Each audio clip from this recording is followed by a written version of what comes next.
لوگوں کو ایذا پہنچانے کا اور اوریانی کا، فحاشی کا، بد نظری کا طوفان ہے۔ اب لوگ کہتے ہیں کہ بھئی ہم کیسے بچیں اس سے؟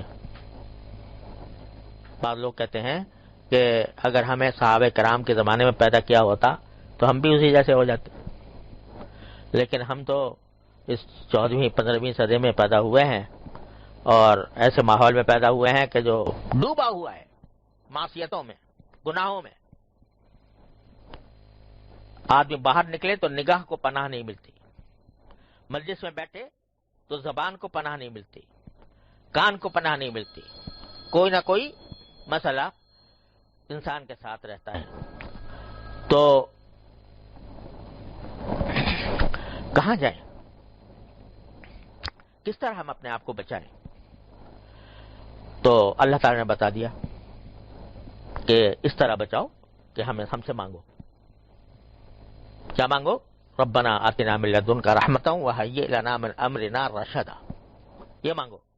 یا اللہ، چاروں طرف آگ بھڑکی ہوئی ہے معصیتوں کی، گناہوں کی، ہم شیطان اور نفس کے ہم غلام بنے ہوئے ہیں، اس وہ ہم پر چھا گیا ہے، ہم پر مسلط ہو گیا ہے۔ اے اللہ، آپ ہمیں اس مصیبت سے نکال دیجئے، اور آتنا من لدنک رحمۃ وہیئ لنا من امرنا رشدا۔ پھر دیکھو کیا ہوتا ہے۔ ہمارے حضرت والا فرمایا کرتے تھے کہ یوں سمجھو کہ حشر کا میدان ہے اور اللہ تبارک و تعالیٰ کی بارگاہ میں کھڑے ہیں، اور وہاں اعمال بد کا بلندہ ہمارے سامنے ہے، کیا کچھ کیا ہم نے۔ تو جب باز پرس ہوئی تو آپ نے یہ کہہ دیا جواب میں کہ اللہ میاں، آپ نے تو ہمیں اگر صحابہ کے زمانے میں پیدا کیا ہوتا تو ہم بھی ویسے ہی بن جاتے، لیکن ہمیں تو آپ نے ایسے زمانے میں پیدا کیا کہ چاروں طرف آگ بھڑکی ہوئی تھی اور چاروں طرف معصیتوں کا سیلاب تھا، گناہوں کا سیلاب تھا، حرام کا سیلاب تھا۔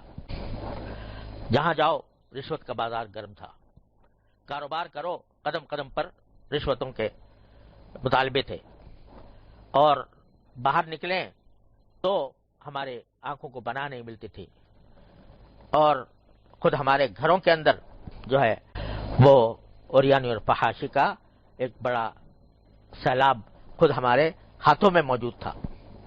تو ایسے میں ہم کیا کرتے؟ آپ نے پیدا ہی ایسے وقت میں کیا تھا۔ بظاہر تو تم نے جواب ایسا دے دیا کہ جو ہے اس کو سمجھنا چاہیے، لیکن اگر باری تعالیٰ اس کے جواب میں یہ پوچھ لے کہ ٹھیک ہے، ہم نے پیدا کیا تھا تمہیں ایسے ماحول کے اندر، ظلمتوں کا ماحول تھا، معصیتوں کا ماحول تھا، لیکن کیا کبھی ہم سے مانگا تم نے؟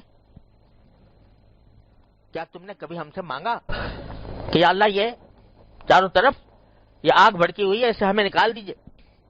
تم سے گناہ اگر چھوٹ نہیں رہا تھا تو ہم سے مانگتے نا کہ یا اللہ چھوٹ نہیں رہا، چھڑوا دیجئے، اور عزم کے ساتھ مانگتے کہ یہ چھڑوا دیجئے اور ہمیں اپنا تابع فرمان بنا لیجئے، ہمیں اتباع سنت کی توفیق عطا فرمائیے۔ یہ مانگتے نا ہم سے، مانگا کہ اگر مانگا تو بے شک تمہارا عذر جو ہے وہ ٹھیک ہے کہ ہم نے تو آپ سے مانگا بھی تھا، آپ نے دیا ہی نہیں۔ لیکن ہم سے مانگا کب؟ اگر مانگتے اور اگر ہم نہ بھی دیتے تو تمہارے لیے ایک عذر تھا، تمہیں پھر بھی ہم جنت میں داخل کر دیتے۔ لیکن جب تم نے ہم سے مانگا ہی نہیں، جبکہ ہم بار بار کہہ رہے تھے کہ ان اللہ علی کل شیء قدیر، ان اللہ علی کل شیء قدیر، کوئی چیز ہم سے بعید نہیں تھی، کوئی چیز ہم سے عجیب نہیں تھی، اور پھر بھی تم نے ہم سے نہیں مانگا، تو بتاؤ اس کا کیا جواب ہے؟ تو اس سے معلوم ہوا کہ آدمی اگر کوئی گناہ چھوڑ نہیں پا رہا ہے، اپنے آپ کو مجبور سمجھ رہا ہے، مجبور حقیقت نہیں ہوتا لیکن نفس اس کو مجبور قرار دیتا ہے، تو کم از کم اللہ تبارک و تعالیٰ سے مانگتا تو رہے کہ ربنا آتنا من لدنک رحمۃ وہیئ لنا من امرنا رشدا۔ یہ تو ورد زبان ہونا چاہیے، یہ تو قدم قدم پر آدمی کو مانگنا چاہیے کہ مجھے راستہ دے دیجیے، نکال دیجیے، خود نکال دیجیے، آپ کوئی راستہ اپنے پاس سے نکال دیجیے۔